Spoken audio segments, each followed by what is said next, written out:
Olá, meninos e meninas, tudo bom com vocês? Como eu expliquei para vocês, essa vai ser uma gravação para servir de reposição. Então, eu vou falar sobre sistema endócrino com a aula gravada. Qualquer dúvida que vocês tenham, vai ter um fórum de dúvidas disponível para vocês perguntarem o que tiverem que perguntar e a gente conversar por lá, tá bom?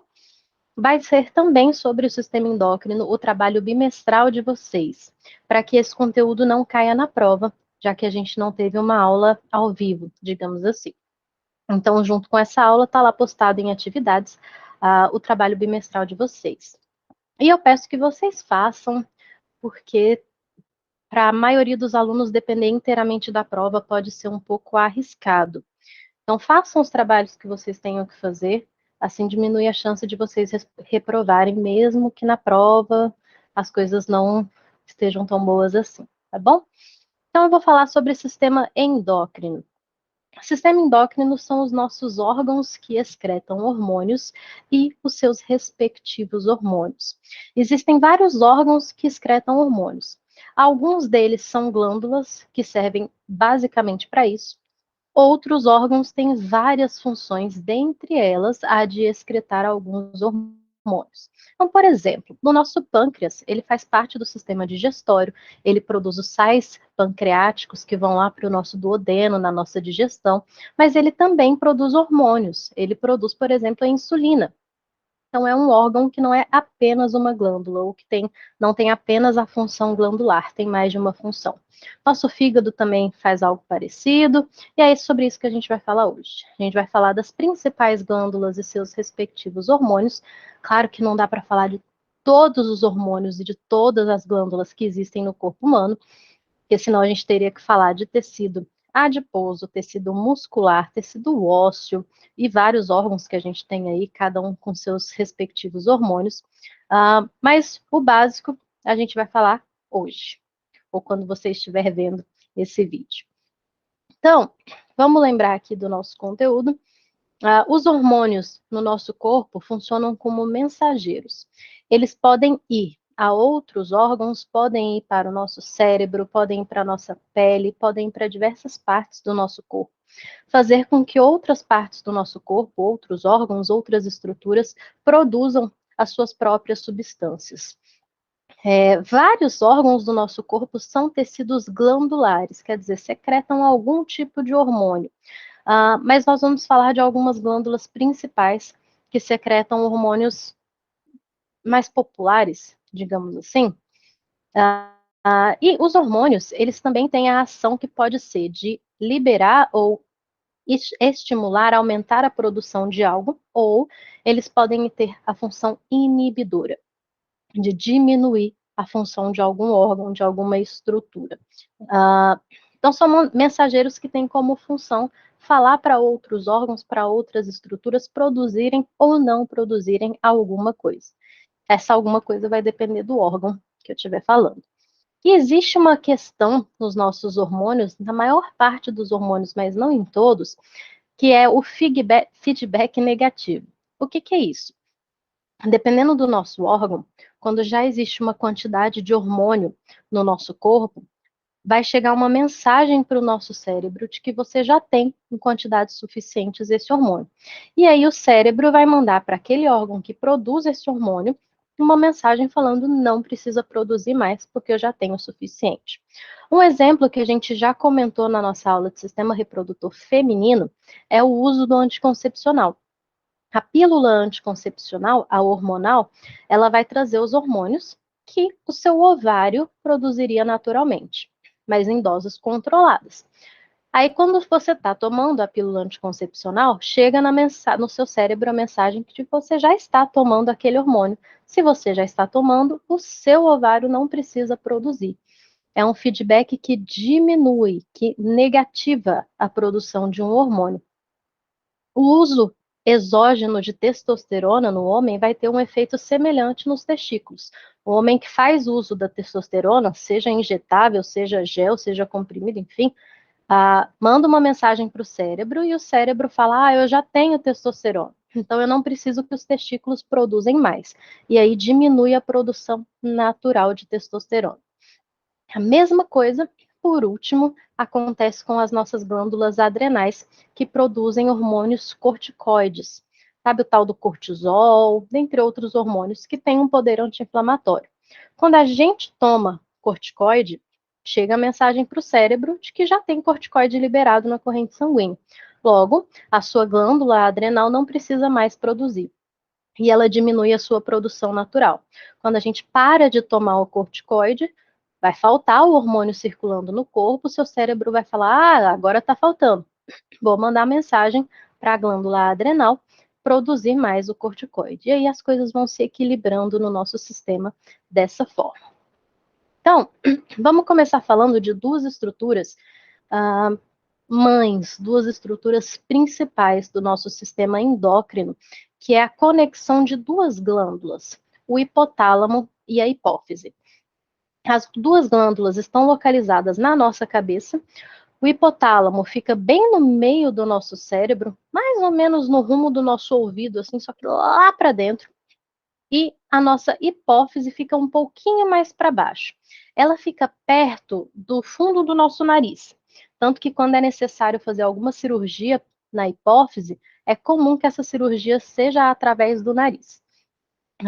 Até porque se viesse daqui para cá, teria que perfurar o cérebro, né? Então é uma forma de não encostar no tecido nervoso. A hipófise tem uma conexão direta com o hipotálamo. O hipotálamo manda uma mensagem para a hipófise produz os seus hormônios. A hipófise produz ou provém feedback para o hipotálamo pode diminuir ou aumentar a sua atividade. Então, existe um eixo, uma comunicação entre hipotálamo e hipófise. A nossa hipófise, que produz muitos hormônios que vão para outras glândulas do nosso corpo, ela tem duas porções, a posterior e a anterior. Olha aqui a localização dela no nosso cérebro. Tá vendo? Dá para fazer essa cirurgia vindo por dentro do nariz, chegando até aqui. A nossa hipófise é dividida em dois, porque uma parte da hipófise, quando a gente estava lá na formação do embrião, foi parte do nosso tecido cerebral que se desdobrou e formou um pedaço da hipófise. Por isso que recebe o nome de neurohipófise. Um dos nomes é esse que se recebe. Então, ela é constituída de tecido nervoso. Também produz hormônios, mesmo assim, mas é constituída por tecido nervoso. E a hipófise anterior, ou a adenohipófise, é essa parte da frente que está conectada com o tecido nervoso, mas não foi originada desse tecido nervoso quando éramos lá embriões na barriga de nossas mães. Então, a hipófise é um órgão só, mas parte desse órgão vem do tecido nervoso, parte desse órgão vem de tecido glandular propriamente dito. E essas duas coisas juntas vão trabalhar em harmonia. Cada parte dessa glândula tem as suas funções específicas. Tem hormônios que são produzidos em uma parte, hormônios que são produzidos em outra parte. Mas elas são conectadas. E como que elas são conectadas? Porque a parte da neurohipófise tem uma conexão direta com o hipotálamo. Por isso que tem esse eixo. Por isso que é fácil essa comunicação. É como se fosse uma continuação do próprio hipotálamo. E aí, com a conexão com a adenohipófise, tudo funciona muito bem. Existe um sistema de eixo aí que funciona muito bem. Então, ó, o hipotálamo é essa área do seu cérebro, esse pedacinho aqui destacado, e a hipófise é essa parte aqui de baixo. Tudo muito próximo, tudo muito junto. Vários hormônios do seu hipotálamo produzem neurotransmissores que agem na sua glândula da hipófise.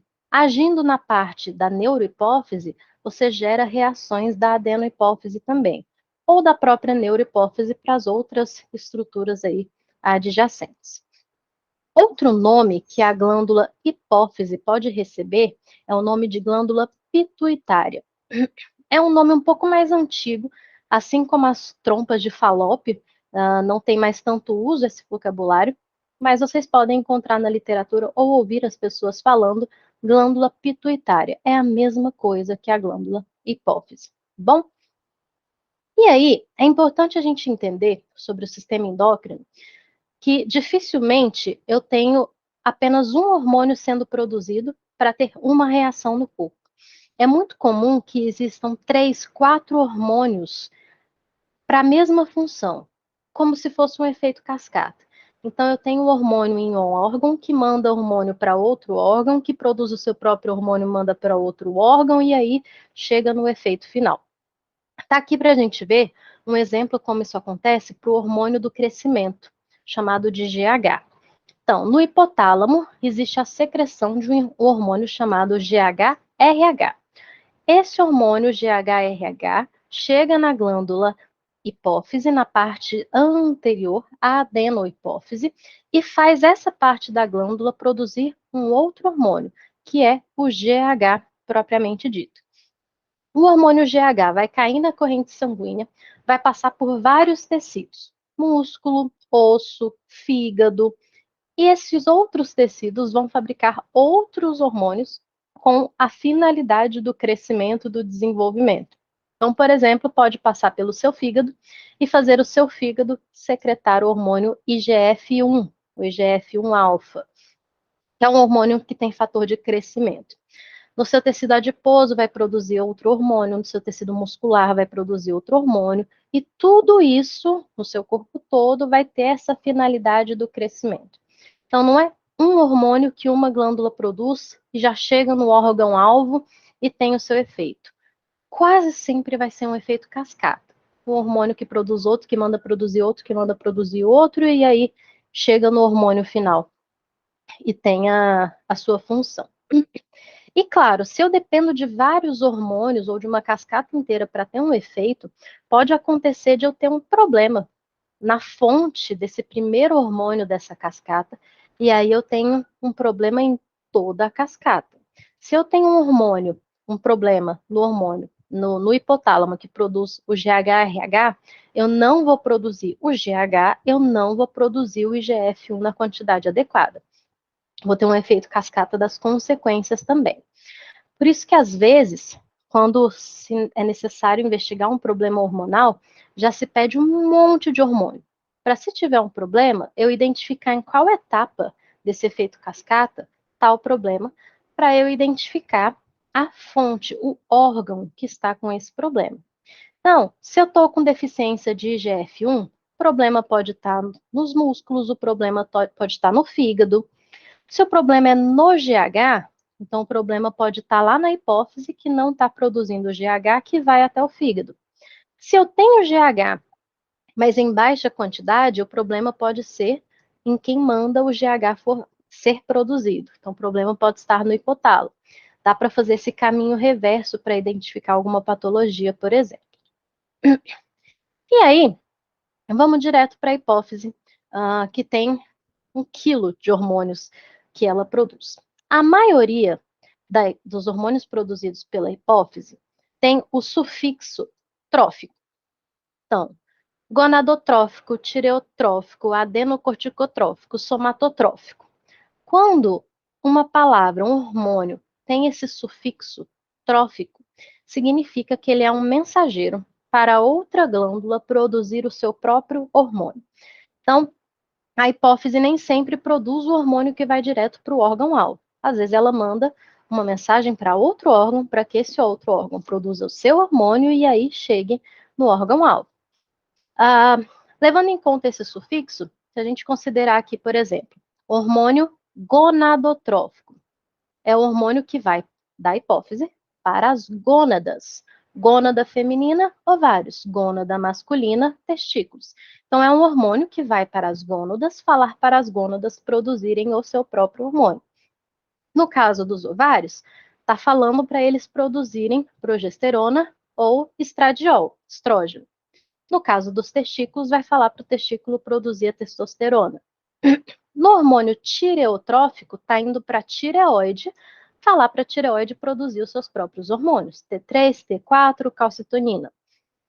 Adenocorticotrófico, adreno vem de glândula adrenal, córtico vem de córtex. Então, está falando para o córtex da sua glândula adrenal produzir o seu próprio hormônio. Dentre esses hormônios estão, por exemplo, a adrenalina, produzida ali. E o somatotrófico é o GH. também conhecido como GH. Então, vai para outros órgãos-alvo, como eu falei, do fígado, do osso, do músculo, para falar para esses tecidos produzirem os seus próprios hormônios e terem o efeito do crescimento. Então, você sabe que se tem esse sufixo trófico, é porque é um hormônio mensageiro para aquele órgão-alvo, para que aquele órgão produza outros hormônios. Sem esse mensageiro, essas glândulas não produziriam seus hormônios. Se eu tenho problema nos hormônios gonadotróficos, as gônadas não vão produzir o hormônio direito. Pode produzir para mais ou produzir para menos, vai depender do problema. A mesma coisa com os outros, certo? Isso tudo na adenohipófise, hein? Só na parte anterior da hipófise. Então, além desses tróficos, essa parte da nossa glândula pituitária produz o hormônio prolactina. O hormônio prolactina, ele serve para a produção de leite pela glândula mamária. Então, claro, se ele serve para produzir leite, ele vai estar mais presente quando a mulher está no final da gravidez e quando ela está amamentando. Mas pode acontecer também dos níveis de prolactina de uma pessoa estarem um pouco altos. Pode ser que seja uma disfunção da glândula hipófise, certo? E aí tem que fazer o tratamento que precisar fazer. A porção posterior da nossa hipófise, conhecida como neurohipófise, também produz hormônios importantes. Dentre eles, eu vou falar da ocitocina e do hormônio antidiurético.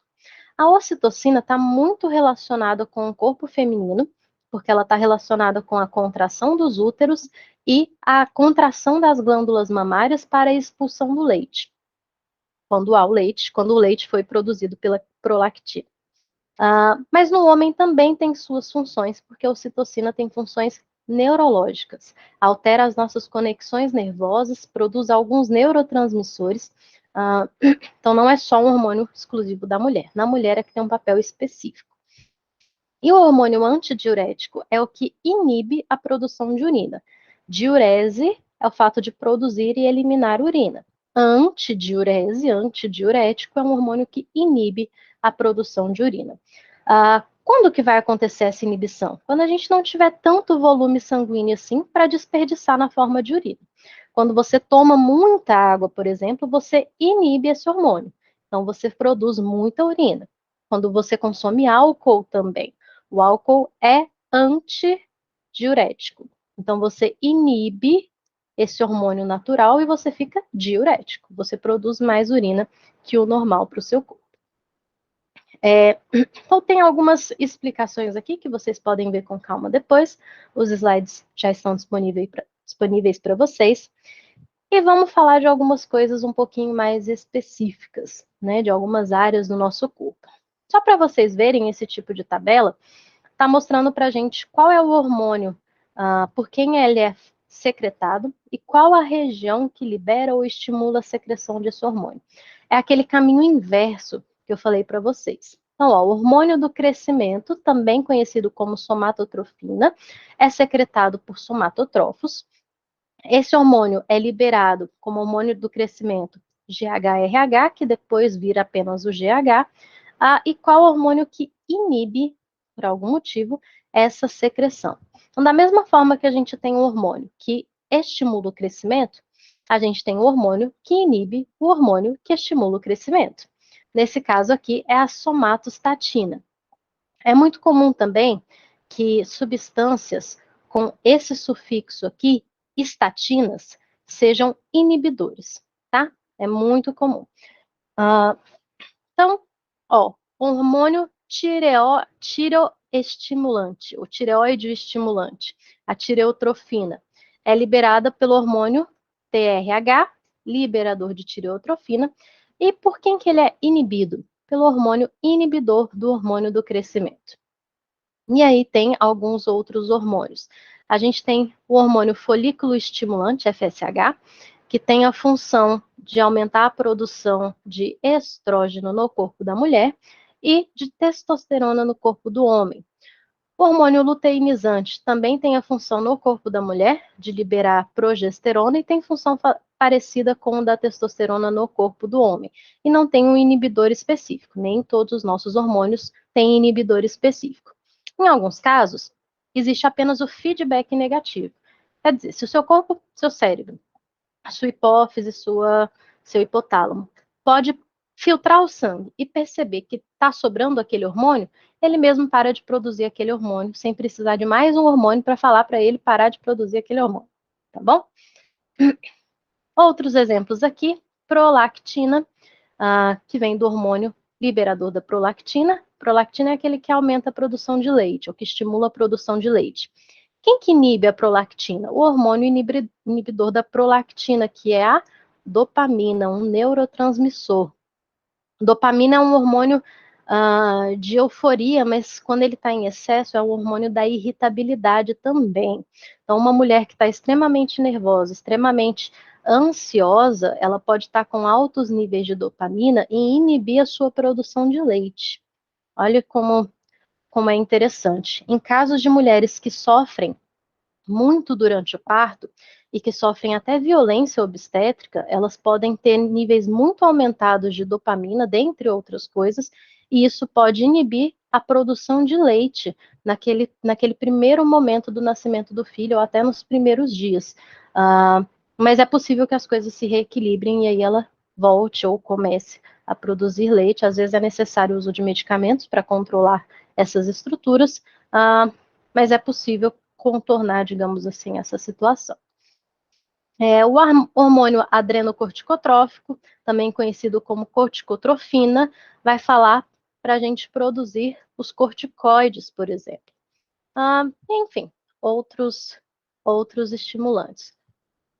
E aí o feedback negativo é justamente quando eu tenho a produção de um hormônio por aqueles efeitos em cascata, e aí eu tenho a presença do hormônio final no meu sangue que manda uma mensagem de volta para o meu hipotálamo ou para a minha hipófise falando, já tenho, não precisa produzir mais, já tem. Isso acontece naturalmente no nosso corpo, é uma das coisas que impede que a gente produza em excesso algum hormônio, mas também serve para quando a gente coloca um hormônio para dentro do nosso corpo, como é o caso das cortisonas, como é o caso dos hormônios da pílula anticoncepcional, dos hormônios sexuais, etc. Então, é uma forma do seu corpo se equilibrar em relação à quantidade de hormônio que ele tem que produzir. O sistema endócrino é um dos sistemas mais fáceis de desequilibrar que a gente tem. Porque basta alteração de humor, basta estresse, basta coisas que vêm de dentro mesmo, às vezes nem precisa uma intervenção que venha de fora, para dar uma desequilibrada nesse sistema. A vantagem é que ele tende a se reequilibrar novamente quando a gente muda algumas coisinhas no nosso corpo. Então, por exemplo, muito estresse aumenta a produção de cortisol. Aumentando a produção de cortisol, a gente inibe a produção de testosterona, por exemplo, para quem pratica exercício. Se tem muito estresse, aumenta cortisol, diminui testosterona, diminui resultados na academia. Mas eu não malho, então não faz diferença? Faz diferença, porque o aumento de cortisol aumenta a glicemia e aumenta o acúmulo de tecido adiposo no nosso corpo. Quem é muito estressado pode começar a ficar resistente à insulina e pode começar a aumentar tecido adiposo. É muito mais fácil engordar quando a gente está num período estressante do que quando a gente está num período calmo e tranquilo. É bem possível que vocês já tenham percebido isso de alguma forma, mas é real isso, é hormonal isso. Se a gente tem muito corticoide disponível no nosso corpo, mesmo a gente mesmo produzindo esse corticoide, a gente tem essa tendência a aumentar a glicemia e aumentar o acúmulo de gordura, o que não é interessante, porque isso gera mais inflamação e mais inflamação gera a produção de mais cortisol para combater essa inflamação. Olha aí como nem sempre esse feedback é interessante para o nosso corpo. Nesse caso, é um desequilíbrio. Mas aí a gente pode tratar as fontes de estresse, a gente pode melhorar essa condição, diminui a produção de cortisol, diminui a inflamação, o tecido adiposo vai voltando ao normal, se a pessoa engorda, ela pode começar a emagrecer, os níveis de testosterona voltam ao normal, tanto no homem quanto na mulher, nas suas devidas proporções, e as coisas voltam a se equilibrar. O problema é quando esse estresse é crônico. Aí todos esses efeitos que eu comentei vão ser crônicos também. Aí dificulta um pouco a vida, né? Então, olha só, exemplos, vamos entrar em alguns hormônios já. FSH e LH, hormônio folículo estimulante e hormônio luteinizante. São hormônios produzidos lá na nossa hipófise e que vão para as nossas gônadas. Então, são os hormônios gonadotróficos. A gente não tem só um hormônio gonadotrófico. Mesmo quando tem esse sufixo trófico, podem ser hormônios diferentes com funções diferentes para órgãos diferentes. Então, o folículo estimulante na mulher vai produzir o desenvolvimento do ovócito, a formação do folículo que vai madurar aquele ovócito primário para transformar ele em secundário, que é o óvulo que pode ser fecundado em algum momento. Isso faz com que os ovários passem a produzir mais estrogênio. E o estrogênio vai ser produzido pelos ovários para preparar o útero, para que ele possa receber um óvulo fecundado e dê condições para esse óvulo desenvolver, ter vida, etc. Junto com esse hormônio, a nossa hipófise vai mandar para o nosso ovário, no caso das mulheres, a produção do LH, do hormônio luteinizante, que nas mulheres vai estimular tanto a produção de estrógeno quanto a de progesterona, vai facilitar a ovulação e a formação do corpo lúteo, vai também preparar o útero para quando houver a fecundação, o útero conseguir receber esse zigoto e ter o desenvolvimento do feto. Tanto que, se a mulher parece que está com problema nesses hormônios, ela vai fazer exame tanto para progesterona e estrógeno, quanto FSH e LH, para eu já identificar onde pode estar o desequilíbrio desse hormônio. Se é na própria glândula, na própria gônada, nos ovários, aí eu vou ter alteração de estrógeno e progesterona. E se for na hipófise, aí a alteração vai ser de FSH e LH, o que vai trazer alteração para as gônadas, que vai dar alteração na progesterona e no estrogênio. Se o problema está só na progesterona e estrogênio, eu sei que é bem provável que esse problema esteja nos ovários. Se também tem o desequilíbrio de FSH e LH, o problema está um pouco mais em cima, né? E nos homens, esses hormônios estimulam os testículos a produzirem testosterona e, consequentemente, preparar as gônadas para produzirem os gametas, no caso do homem, o espermatozoide, para que ele alcance lá o óvulo e tenha a fecundação, certo? Nós temos também uma glândula muitíssimo importante para o metabolismo do nosso corpo. Metabolismo de macronutrientes, o equilíbrio hormonal do nosso corpo depende muito da nossa glândula tireoide. É uma glândula que fica aqui no nosso pescoço, na frente da cartilagem que a gente tem aqui, que protege as nossas cordas vocais. No caso do homem, que dá para ver aquele pomo de Adão, lembra? É um pedaço de carne grudado aqui por cima da nossa traqueia. A tireoide recebe os hormônios tireotróficos, então, que vem do nosso hipotálamo ou da nossa hipófise e fala para a nossa tireoide produzir os seus próprios hormônios. Quais são os hormônios que a tireoide produz? T3, que é a triiodotironina, T4, que é a tiroxina, e a calcitonina. Então, essa glândula que está aqui no nosso pescoço produz esses 3 hormônios, que também tem esse feedback de aumenta um, se aumenta, diminui, etc.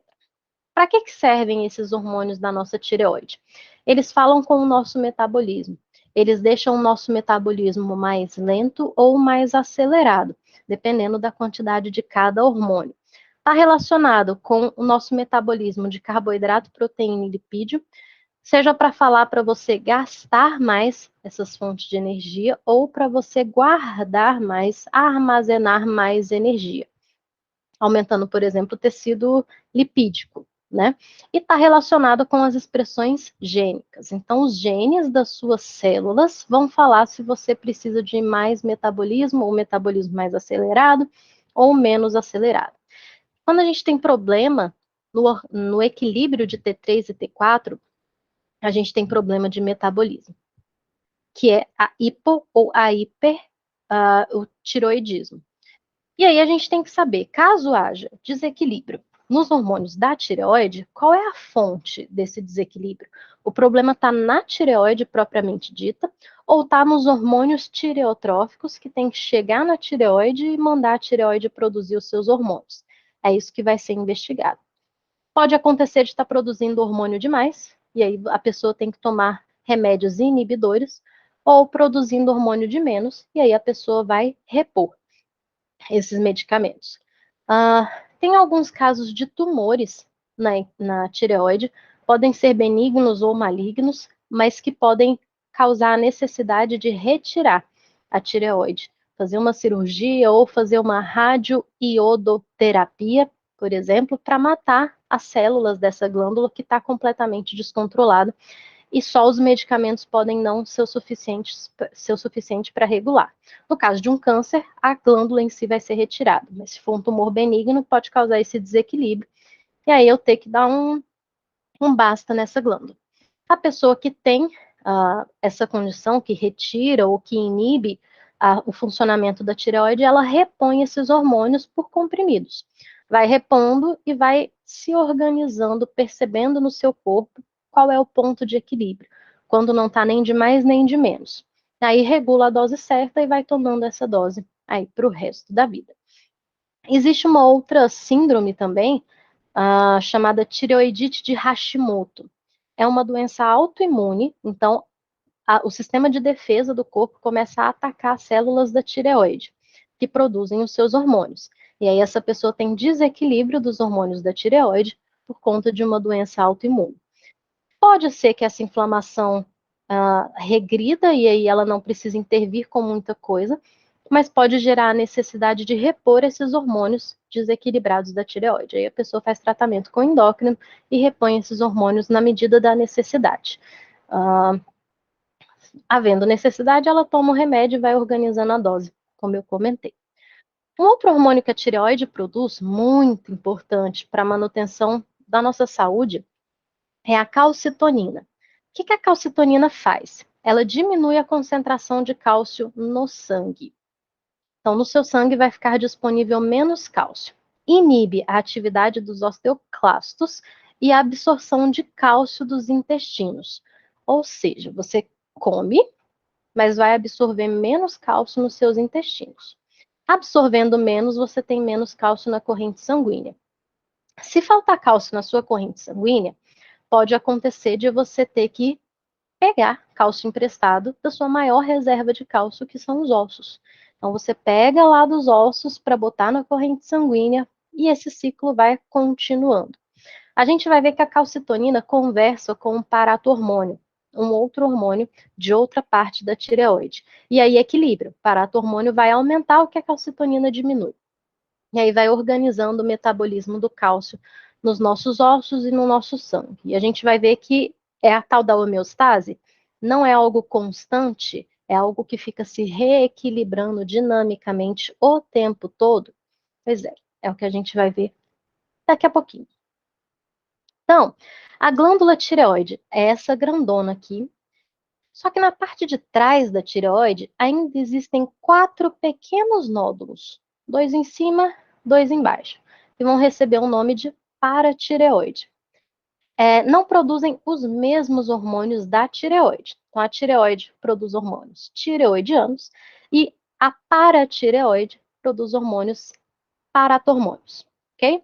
Que também tem a ver com o metabolismo do cálcio. No caso do paratormônio, ele estimula a captação do cálcio, principalmente pela alimentação, para que você tenha mais cálcio disponível no sangue. Então, ela vai melhorar a absorção do intestino e diminuir a sua secreção de cálcio pelos rins.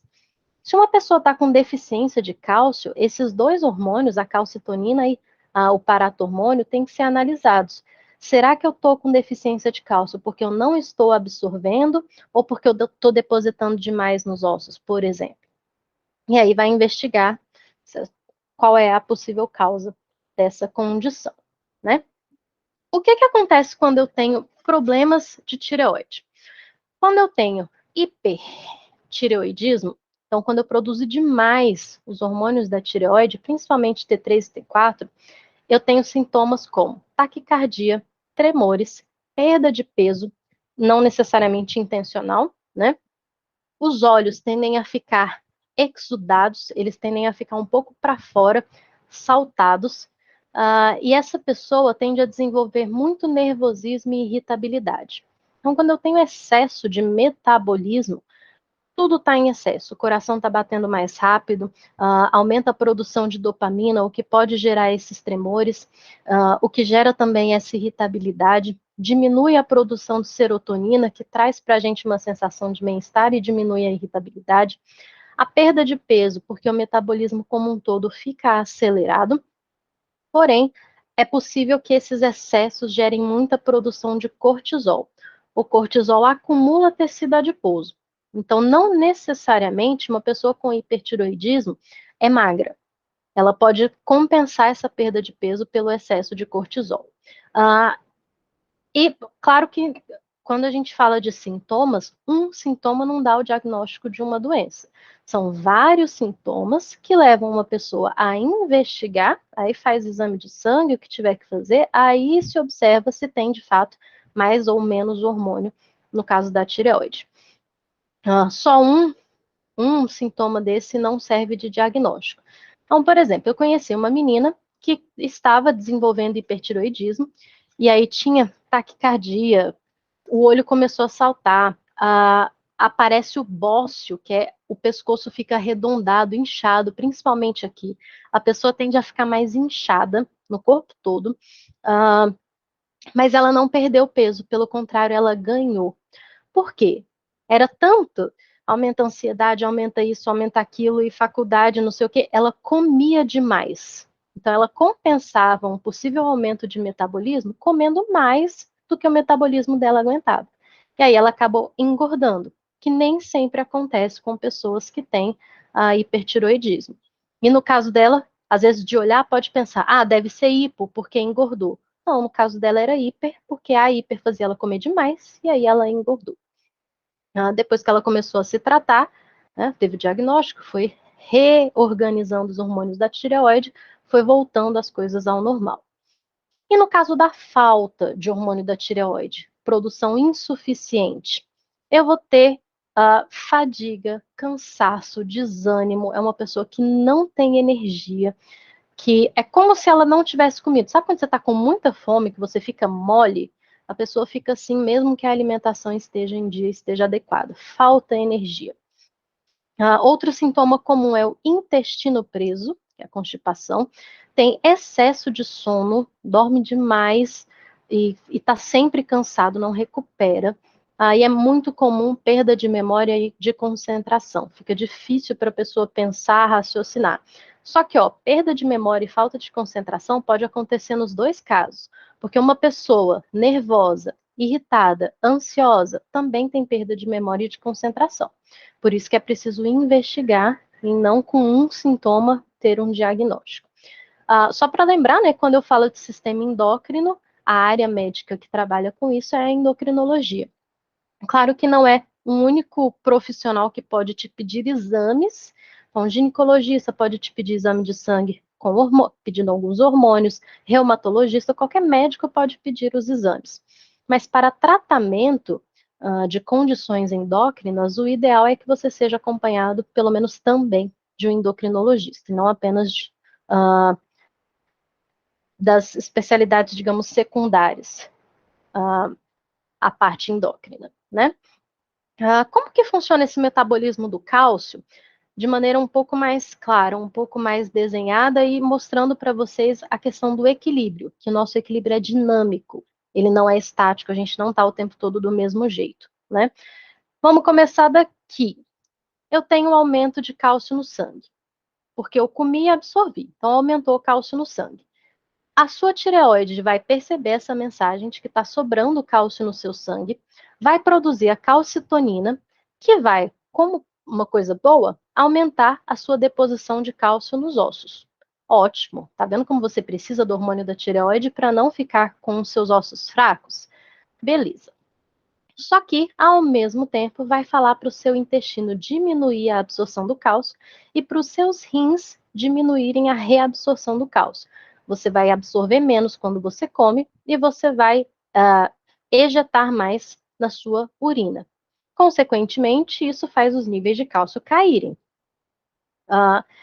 Quando os seus níveis de cálcio no sangue caem, a sua paratireoide percebe essa alteração e vai produzir o seu hormônio, paratormônio, fazendo o contrário. Vai falar para o seu sistema estimular a saída de cálcio dos ossos. Então, eu acabei de depositar, mas faltou no sangue, eu vou tirar de volta para deixar disponível no sangue. A gente precisa de cálcio no sangue, na quantidade adequada. Como eu estou percebendo uma baixa, eu vou pedir para o meu intestino aumentar a absorção de cálcio e para os meus rins não eliminarem tanto cálcio, porque está fazendo falta. Como consequência do paratormônio, dessas três coisas, eu vou aumentar o nível de cálcio no sangue, o que vai fazer com que a tireoide produza calcitonina, que vai aumentar a deposição de cálcio no osso, mas diminuir a sua absorção e a sua retenção, o que vai aumentar a produção do paratormônio. E aí a gente fica nesse ciclo o tempo todo. Que bom, porque ao mesmo tempo você come, absorve e deposita no osso. A ideia é que você mais deposite do que tenha que eliminar, do que tenha que tirar de cálcio dos ossos. O que falta no seu sangue, o ideal é que você coma, para que você não tenha que tirar dos seus ossos. Mas esse ciclo vai acontecer no nosso corpo o tempo todo, faz parte do nosso corpo.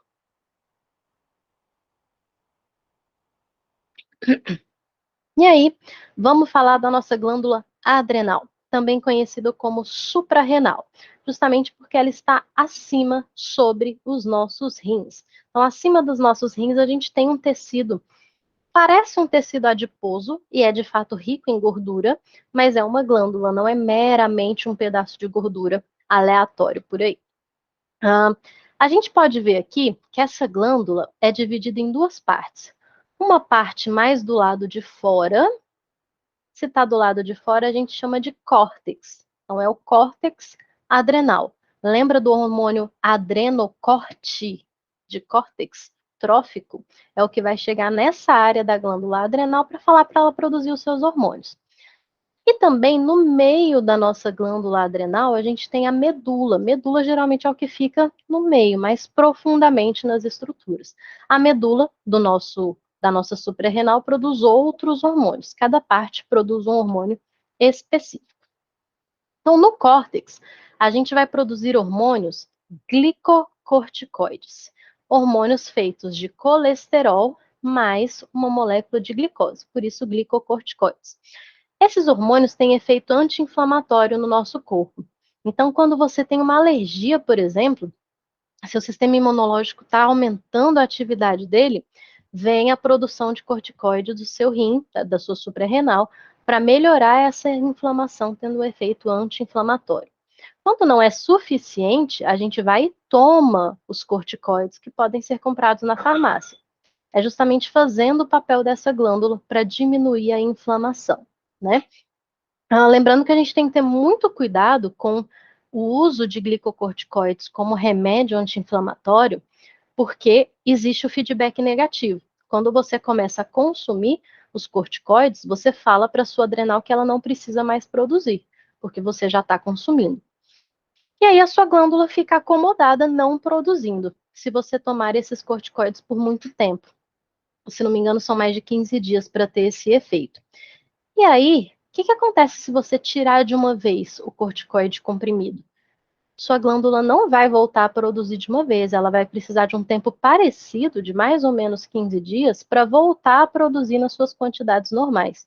Então, quando se toma corticoides por mais de 15 dias, o ideal é que ele seja tirado aos poucos. Você vai diminuindo a dose, porque aí vai chegando a mensagem lá que você tem que voltar a produzir, e aí você reequilibra esse sistema. Tirar de uma vez pode gerar uma síndrome de abstinência de corticoides no corpo, que não é interessante para o nosso corpo. Produzir corticoides faz parte do nosso metabolismo. Não é necessariamente uma coisa ruim. A parte ruim vai estar no desequilíbrio, mas eles são necessários ao nosso corpo, no nosso metabolismo do dia a dia, né? Além dos glicocorticoides, as adrenais produzem os mineralocorticoides. Mineralo vem de minerais, então são corticoides que regulam o metabolismo de sódio e potássio e também o metabolismo da aldosterona, que é um hormônio que aumenta a nossa pressão arterial, caso isso seja necessário de acontecer no nosso corpo. Então regula alguns minerais importantes no nosso corpo.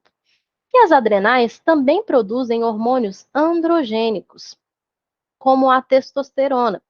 Como que a mulher produz testosterona se ela não tem testículo e se o ovário não produz quantidades interessantes de testosterona em condições normais? São as adrenais que produzem a testosterona nas mulheres. Assim como as adrenais, podem produzir estrógeno nos homens. Não vai ser comum, são condições raras, nenhum dos organismos vai depender das glândulas adrenais para produzir estrógeno, mas pode acontecer em algum caso de necessidade do corpo. O mais comum é que elas produzam testosterona. A testosterona tem um mecanismo de feedback nos homens. Então, se o testículo já está produzindo, a adrenal vai produzir muito pouco ou nada, que é a função do testículo. No caso da mulher, não tem testículo para produzir. Então, essa produção vai ser feita pela adrenal. Ah, professora, no caso do homem, ele também, no testículo, ele não produz estrógeno. E o homem tem estrógeno, assim como a mulher tem testosterona. De onde que vem o estrógeno do homem? Se você falou que pelas adrenais são raras as condições em que há produção de estrógeno. É muito fácil de qualquer organismo produzir estradióis, que são um tipo de estrógeno, vindos do nosso tecido adiposo, tá?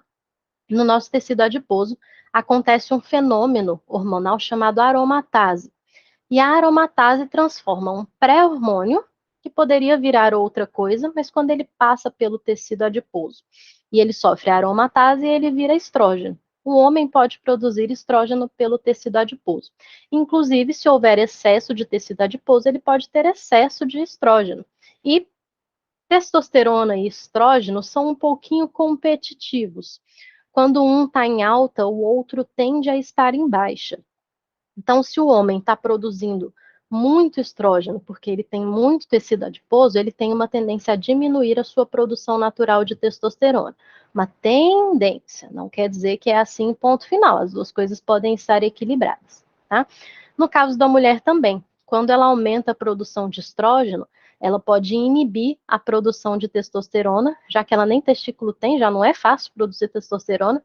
O estrógeno pode inibir essa condição. Ele pode ter um efeito anti-androgênico. É o que acontece com mulheres que tomam pílula anticoncepcional, dependendo da composição da pílula. Se fala lá que a pílula diminui pelo, melhora a oleosidade da pele, melhora a oleosidade do cabelo, é muito provável que ela tenha efeito anti-androgênico, que ela vai diminuir a produção de testosterona na mulher, que vai ter esses efeitos de melhorar a oleosidade do cabelo e da pele, melhorar pelos, não é exatamente ruim. Mas pode ter outros efeitos da falta da testosterona, como a diminuição da libido, e como a dificuldade em ter resultados com o exercício físico, dificuldade em ganhar massa magra. Algumas mulheres são mais sensíveis a isso do que outras. Tem mulher que não vai fazer diferença e tem mulher que vai fazer muita diferença. E se fizer muita diferença, pode ser o caso de mudar o método anticoncepcional. Nem todas as mulheres se dão bem com o uso de hormônios, para algumas vai ser preferível barreiras físicas ou outro tipo de coisa. Eu já falei sobre hormônio de mulher, né? Então, nas nossas adrenais é produzido o cortisol, um dos hormônios que a gente mais produz, aliás, no nosso corpo, que a gente produz em situações de estresse. E quem nunca, né? Final de semestre, quem nunca está produzindo cortisol? O que ele estimula? A liberação de glicose. Ele estimula que você quebre glicogênio e libere mais glicose na corrente sanguínea, porque o seu corpo está lá na pré-história, ele entende que uma situação de estresse é uma situação de luta ou fuga, que você vai lutar com um urso, que você tem que correr de um lobo, de um tigre, alguma coisa assim. E aí, para isso, você precisa de glicose disponível para os seus músculos queimarem essa glicose, te ajudando a fugir, lutar, correr, enfim. Só que numa situação que não envolve esse desespero todo, físico, é mais um estresse psicológico, que é o que a gente mais tem hoje em dia, vai acabar aumentando a glicemia, que é um dos efeitos colaterais do excesso do cortisol. Seja esse cortisol natural, vindo do estresse, seja o cortisol que uma pessoa pode estar tomando por causa do efeito anti-inflamatório. Quem tem doenças crônicas, doenças autoimunes, tendem a ter o consumo contínuo de corticoides para diminuir a sua inflamação basal. E aí, como consequência, tendem a ter esse aumento da glicemia, o que pode evoluir para uma diabetes se não houver os cuidados adequados, a adequação da alimentação para que isso não aconteça, né? Então, liberação de glicose no sangue aumenta a glicemia, acúmulo de triglicérides, de ácidos graxos no tecido adiposo, mais conhecido como engordar, né? Aumenta a produção de grelina, que é um hormônio que vai direto para o seu hipotálamo falar: tô com fome, precisamos de mais uma refeição. Sabe essa sensação? Vem por conta da liberação do cortisol. Por isso que quando a gente, é muito comum, quando a gente está com fome, a gente ficar estressado ao mesmo tempo. Quem nunca, né? Quis matar alguém porque estava só com fome. Então, o estresse, ele libera a grelina que aumenta a fome. Se já estava na hora de você comer mesmo, essa sensação vem pior ainda. E o cortisol tende a aumentar a pressão arterial, porque lembra que ele está relacionado com o metabolismo da aldosterona, e a aldosterona é um mecanismo natural do nosso corpo de aumentar a nossa pressão arterial. E a gente precisa desse mecanismo. Às vezes a nossa pressão tem que estar mais baixa, às vezes ela tem que estar mais alta. O problema está no desequilíbrio, é essa pressão aumentada o tempo todo, que aí é a doença, a hipertensão. Então, o hormônio cortisol causa tudo isso. Quando ele está em equilíbrio, você tem momentos de liberação de cortisol aumentada ao longo do dia, depois isso volta ao normal e isso é inibido e está tudo bem. Então, por exemplo, vai dando a hora de você comer, vai diminuindo a glicose no sangue, você começa a liberar cortisol para voltar o tanto de glicose que você tem que ter no sangue. Vem a grelina e faz você sentir, ter essa sensação na sua cabeça de, isso é fome, eu preciso comer. Aí você vai lá e come, você vai lá e almoça. Qual que é a tendência depois do almoço? Comer, de dar aquela moleza. Isso é o cortisol diminuindo também. Tem gente que até a pressão dá uma caída, dá aquela leseira, o cortisol vai diminuir. Aí vai passar umas 3, 4 horas, ele vai começar a aumentar, a hora de comer de novo. E aí fica nessa. Vai diminuindo, aumentando e o corpo se equilibra. Qual vai ser o problema? Se você tá o dia todo com sangue no zóio, aí vai ter muito cortisol, aí vai ter muito tempo dessas ações aí acontecendo. Isso é um problema para o nosso corpo, né? Você vai ter em excesso a glicose, o tecido adiposo, a sensação de fome que não passa, o aumento da pressão arterial, isso vai desenvolvendo aí síndromes metabólicas. Não é interessante, né? O nosso pâncreas, que eu falei no começo, que tem mais de uma função. Tem função do sistema digestório e tem função glandular endócrina também. Nosso pâncreas tem dois tipos de célula muito importantes. Não só esses dois, mas agora eu vou falar desses dois. As células beta e as células alfa. A célula beta produz a nossa insulina. Olha só, a insulina serve como uma chave que abre a fechadura, que abre a porta da glicose nas nossas células. Boa parte do nosso tempo, a gente depende da insulina para a glicose entrar na nossa célula e a nossa célula ter energia, produzir a energia a partir da glicose. Em alguns momentos, isso acontece por outros mecanismos, como, por exemplo, quando se faz exercício físico. Mas ninguém passa 24 horas fazendo exercício. No tempo em que a gente não faz isso, boa parte da nossa glicose é captada do sangue para a célula por conta da insulina. Então, o pâncreas tem uma produção constante de insulina. Claro que quando a gente consome mais glicose, a gente precisa de mais insulina para botar a glicose do sangue para dentro da célula. Depois que você almoça, por exemplo, você tem uma produção aumentada de insulina. Bota a glicose para dentro da célula. Se eu pego a glicose do sangue e boto para dentro da célula, começa a faltar glicose no sangue, concorda? Começa a diminuir a glicose no sangue. O que vai acontecer quando isso acontecer? O pâncreas vai produzir um outro hormônio chamado glucagon, que é produzido em outras células do pâncreas, as alfa. O que o glucagon faz? Ele quebra glicogênio, que é uma forma que a gente tem de armazenar glicose nos nossos tecidos, no fígado, no músculo, um pouquinho no rim, um pouquinho no cérebro, nosso corpo começa a quebrar esse glicogênio, liberando glicose no sangue. Aí aumenta a disponibilidade de glicose, o que faz a gente aumentar a produção de insulina para botar a glicose para dentro da célula. Esse ciclo vai acontecendo o tempo todo no nosso corpo. É aquela montanha-russa necessária para a nossa vida, senão a gente não consegue viver. E no nosso pâncreas também vai ter a produção de somatostatina nas células delta. Lembra que esse final aqui, statina, tem a função inibitória? Então vai inibir somato.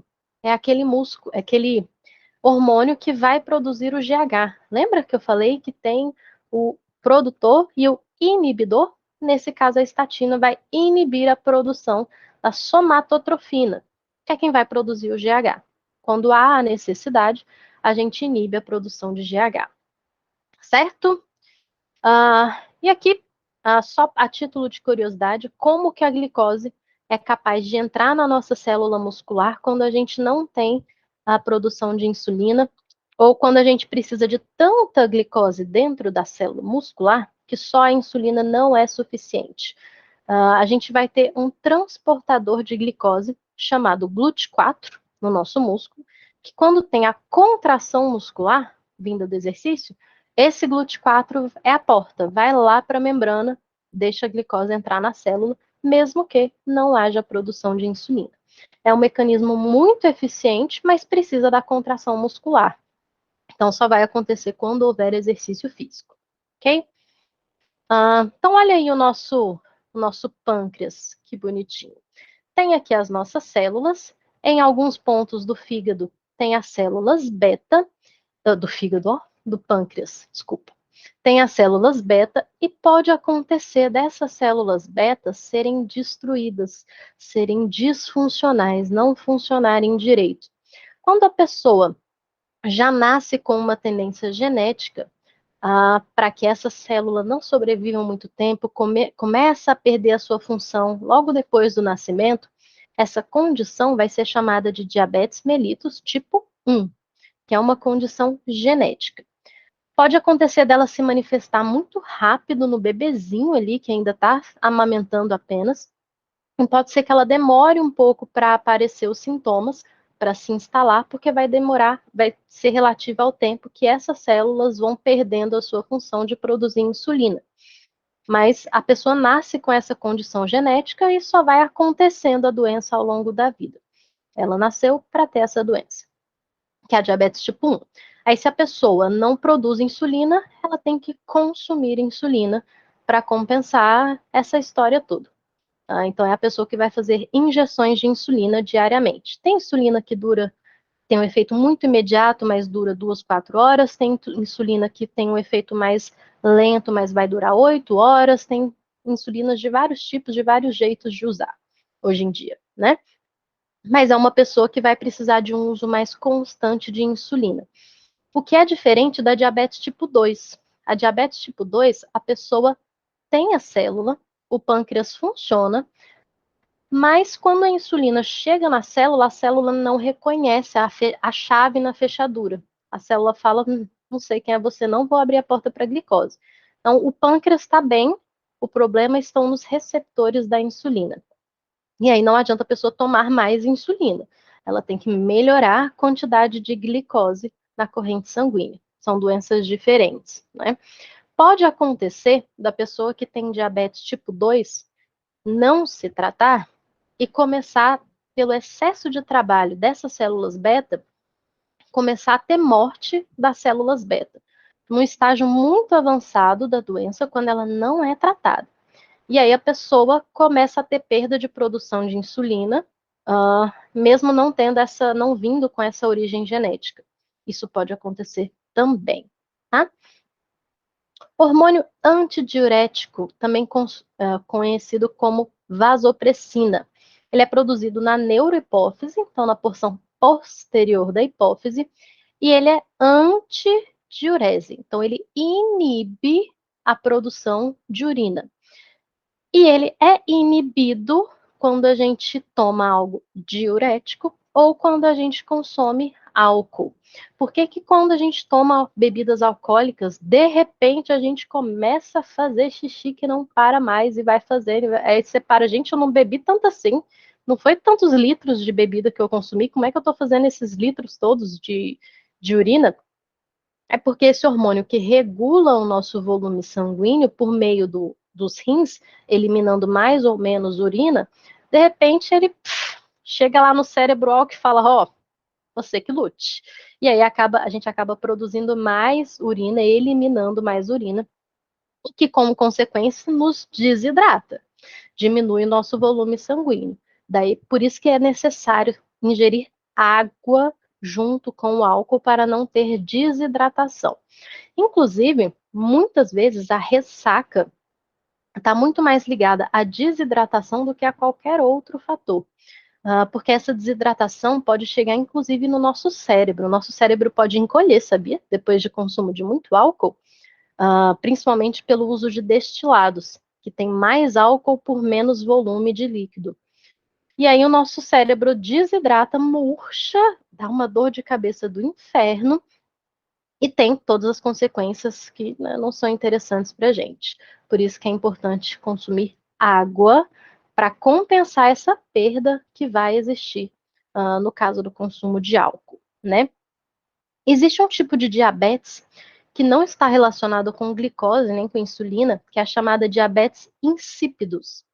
A diabetes insípidos é uma inibição desse hormônio aqui lá na hipófise da pessoa. A pessoa não produz hormônio antidiurético, é como se ela tivesse sob efeito de álcool nesse sentido de produção de urina.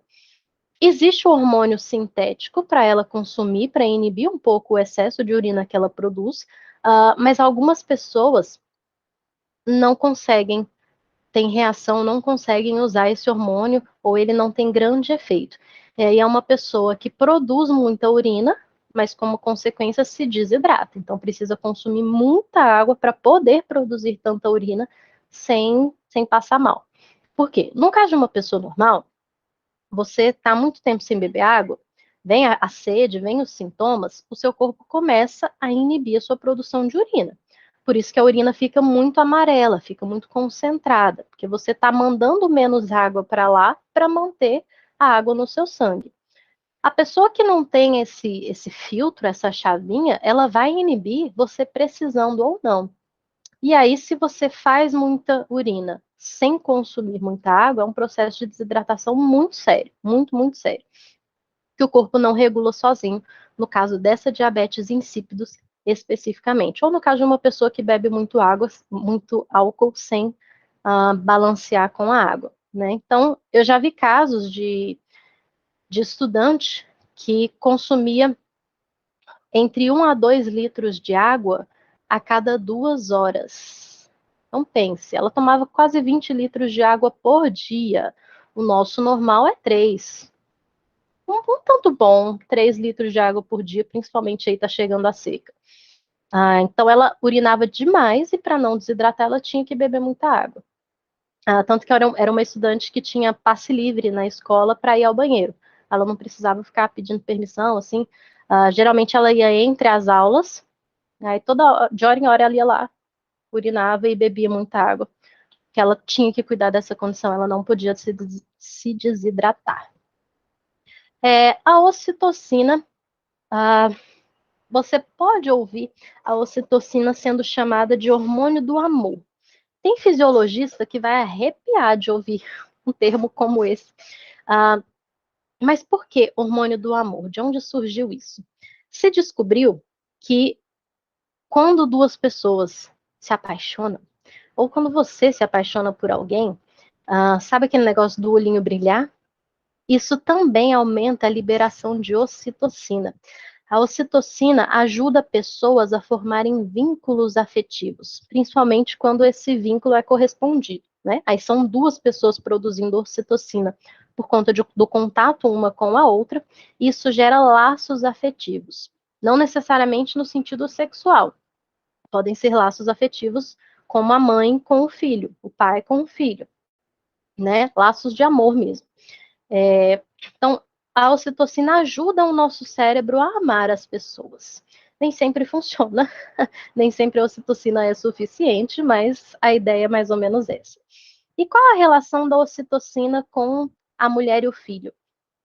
Além de todo esse fenômeno afetivo, digamos assim, psicológico, a ocitocina é muito necessária para o parto acontecer. A mulher começa a ter uma produção maior de ocitocina quando vai chegando o momento do parto, e aí que é quando o útero começa a contrair, são as contrações de treino que as mulheres têm antes das contrações de verdade do nascimento acontecerem, porque ela está meio que treinando o organismo mesmo, a produzir ocitocina e preparar a musculatura do útero para contrair e expulsar o filho quando for o momento certo.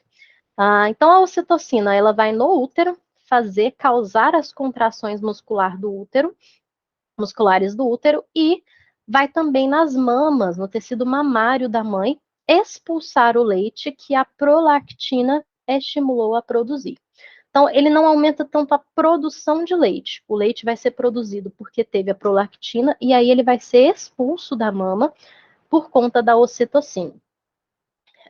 Tanto que a ocitocina, que algumas mulheres que estão no começo lá do trabalho de parto, e parece que está andando muito devagar, o colo do útero não está dilatando, está dando trabalho, a progressão do trabalho de parto, é comum hoje em dia que se coloque ocitocina no soro, na veia, para a mulher, para ajudar nesse trabalho de parto. Algumas mulheres relatam que chega a ser aterrorizante o tanto que a contração aumenta quando a equipe médica vai lá e coloca a ocitocina.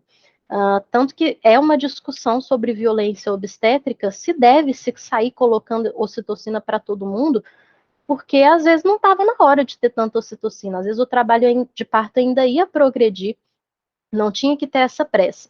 Mas acontece em casos de violência obstétrica, da mulher estar começando a ter as contrações, acabar de romper a bolsa, mas a equipe médica está com pressa, manda ocitocina, não é uma coisa progressiva, do nada começa a contrair demais, não dá tempo do colo do útero dilatar, a mulher está com muita dor, fica desesperada, o médico fala, então vamos fazer cesárea, e aí em 40 minutos o filho nasce. Sendo que um trabalho de parto natural, ele pode demorar 48 horas. Não vai ser menos natural porque ele demorou 48 horas. Algumas mulheres ele vai ser mais rápido, mas em outras ele pode ser mais lento. Então existe uma discussão de que tanto que é benéfico botar a ocitocina para acelerar o trabalho de parto. Será que estava na hora de acelerar? Será que não era só o curso natural da natureza? Mas em alguns casos, quando o trabalho de parto natural está muito lento, está tendo muita dificuldade de evolução, ela pode meio que dar um gás no trabalho de parto e acelerar as contrações e aí a mulher conseguir expulsar. Tem discussões também sobre essa ocitocina sintética que é colocada e a dificuldade da mãe amamentar depois. Porque essa ocitocina sintética, não é a natural, é a sintética, ela pode aumentar a produção de dopamina. A dopamina inibe a prolactina, que é quem produz o leite. Então tem esses poréns aí de algumas situações que acontecem. E, encerrando o conteúdo, a gente tem as nossas glândulas, a nossa glândula, desculpa, pineal. A glândula pineal fica aqui atrás, ó aqui, a nossa pituitária ou hipófise, o hipotálamo está nessa região, e aqui para trás, meio que sentadinha no cerebelo, tem a nossa glândula pineal. É essa glândula que regula o nosso relógio biológico. Sabe aquela coisa de você perceber que está na hora de dormir e acordar quando o sol nasce? Nunca tive. Mas é essa glândula que faz isso, que dá o nosso relógio biológico. Por quê? Ela produz um hormônio chamado melatonina. E a melatonina é derivada da serotonina. Primeiro, você tem que ter serotonina disponível para ter melatonina. Se você já não tem serotonina, que é um neurotransmissor do bem-estar, você já não vai ter melatonina. Começa por aí. E a melatonina é o que vai falar para o seu cérebro, tipo, vamos baixar a atividade, vamos começar a relaxar, para a gente poder dormir daqui a pouco. Ela é um desacelerador. E aí, quando você deita, você consegue dormir. Só que é um metabolismo muito frágil, muito frágil. É muito frágil da gente desequilibrar a melatonina. Aí não tem sono para começar a dormir, mas, ou quando consegue dormir, não mantém o sono, não vai ficando do sono mais leve para o mais pesado. Fica aquele sono muito leve que acorda com qualquer coisa. Isso está relacionado com a falta de melatonina. O que que inibe a produção de melatonina?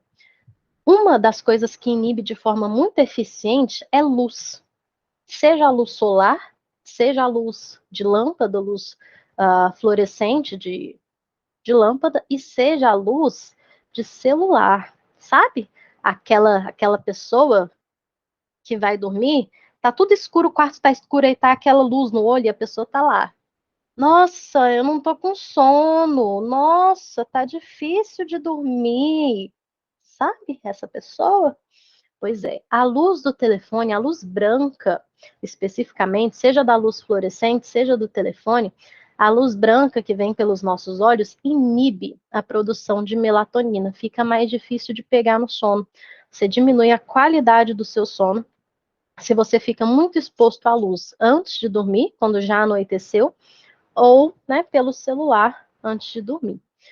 Por quê? Na natureza, quando o homem ainda não tinha eletricidade, o pôr do sol vai diminuir a incidência de luz. As velas, por mais que elas tenham luz, não é tão forte quanto uma lâmpada, o que vai aumentar a produção de melatonina, meio que falando para o seu corpo, está na hora de dormir. Aí você dorme.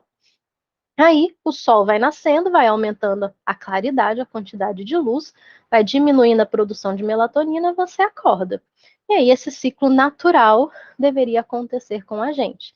Veio a eletricidade e aumentou o nosso tempo exposto à claridade.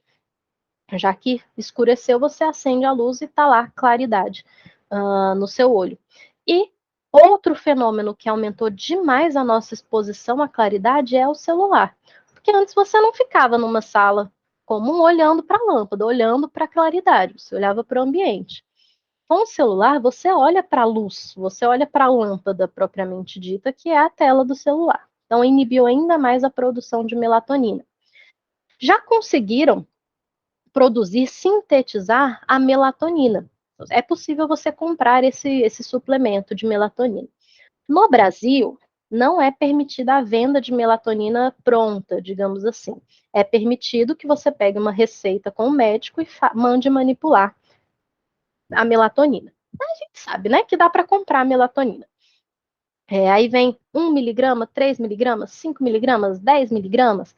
Tem a de rápida absorção, que já dá um soninho ali na hora, e tem a de absorção mais lenta, que você toma mais cedo e aí vai desligando.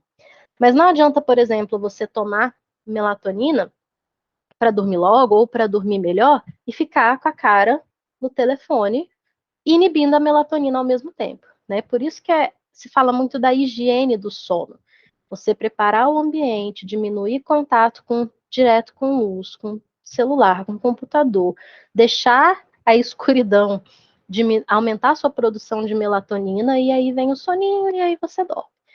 E o que é importante para quando você precisa acordar? Até para quem. Agora a gente não tem mais horário de verão, mas quando tinha horário de verão, uma reclamação de muita gente é que era muito difícil acordar de noite, né? Ainda está escuro e você tem que acordar e tomar banho e comer e sair para trabalhar de noite ainda, sem a luz do sol. Esse era um dos efeitos que se sentia falta, porque a luz do sol inibe a melatonina, o que diminui o sono, diminui a sensação de cansaço. Só que sem o sol fica difícil essa função. O que é interessante para quando você precisa acordar? Diminuir a melatonina.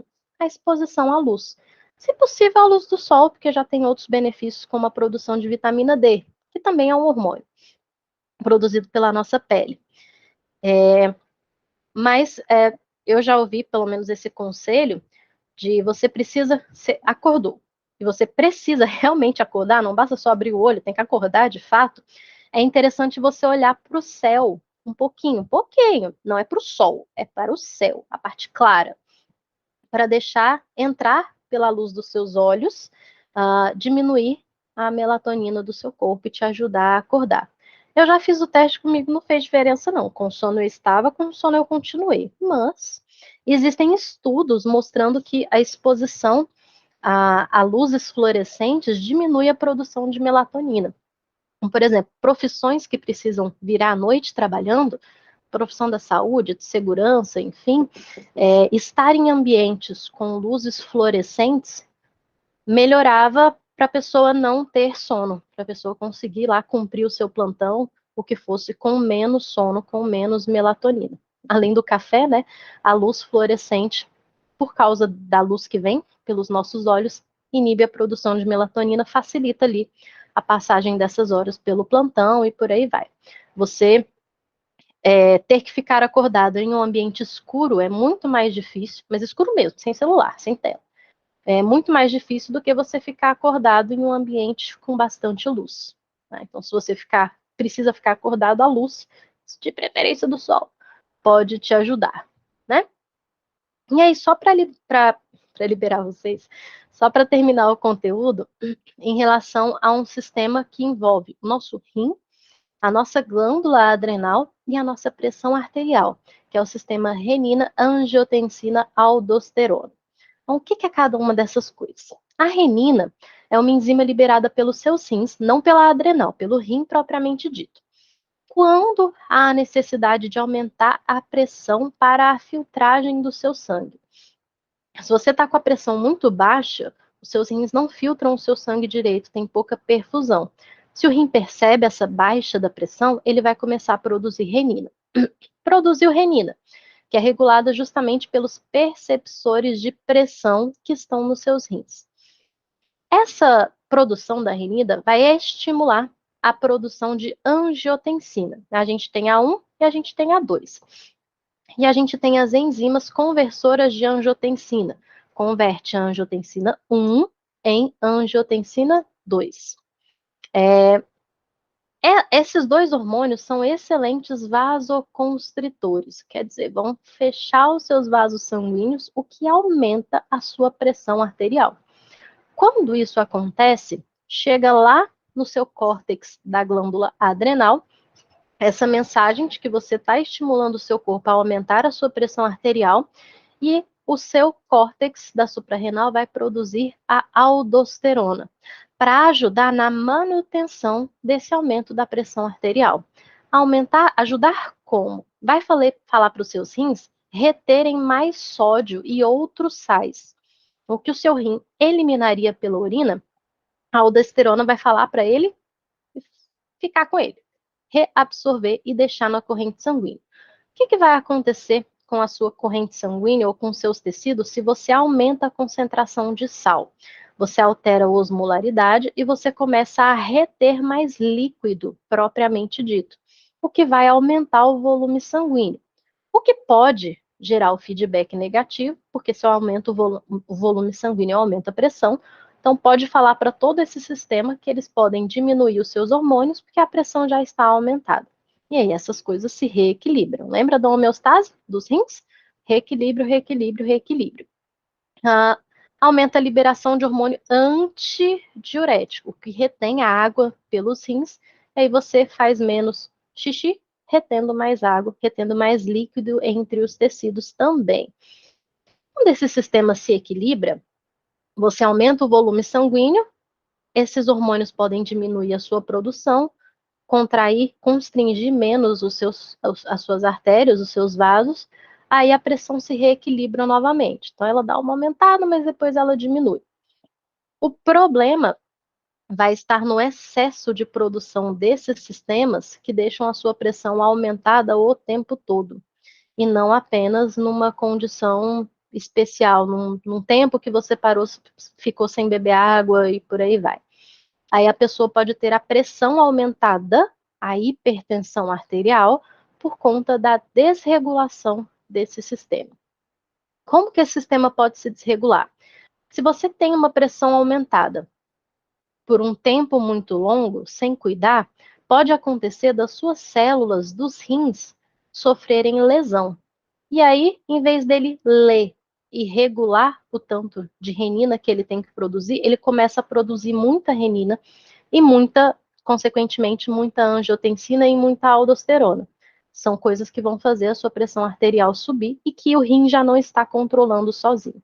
Então, é muito comum que o aumento da pressão arterial cause problemas renais, cause disfunção renal, morte de células renais que vão alterar todo esse mecanismo de feedback que eu comentei aí.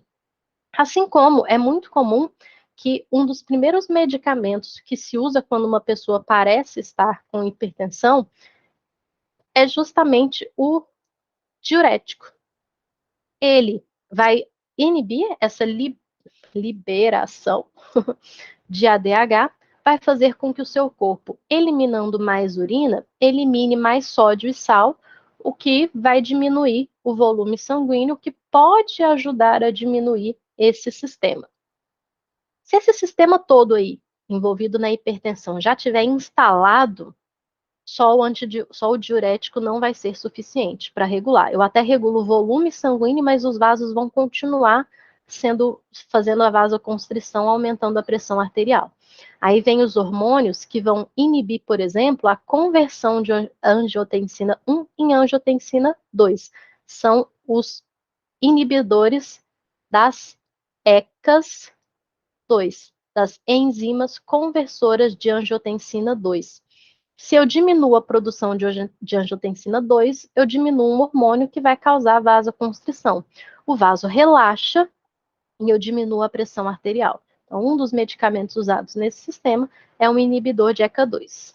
É um dos medicamentos aí relacionados a isso. Tudo certo? Espero que sim. Bom, acho que eu terminei a aula de hoje, ou pelo menos essa reposição. Como eu comentei, eu vou deixar uma caixinha de perguntas lá, um fórum de dúvidas. Caso vocês tenham alguma dúvida que eu possa ajudar vocês, perguntem e aí a gente conversa. A gente pode até ter uma troca de informações por lá, uma discussão no sentido bom, não no sentido ruim, tá bom? Espero que vocês tenham gostado, espero que eu tenha falado o que eu precisava falar.